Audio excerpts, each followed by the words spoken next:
Legodunu akwa mmiri a dịgoro kemgbe ụwa n'ụzọ a, ya bụ akwa mmiri ọvụ nke Mburubu.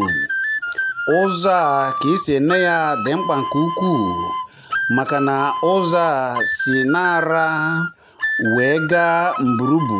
Ka ụzọ a jide oke mkpa bụ na ụzọ a gara wee ruori n'ọgụ wee gabazie obodo dị iche iche.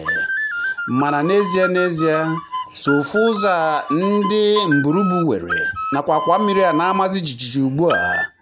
Igwe ya na-atazi nchara, ụgbọala gbaa ụzọ a ọyakashịa, a wee na-ajụ olee ebe ndị na-achị n'obodo a nọ.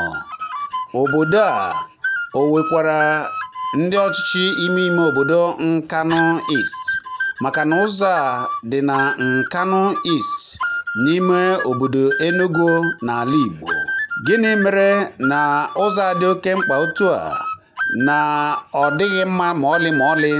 Gịnị mere na ụzọ dị oke mkpa otu a, na akwa mmiri kwesịrị ịga ahazie ya ọfụma na ahazi ya? Ngwa jiziri na anya unu ka unu nenere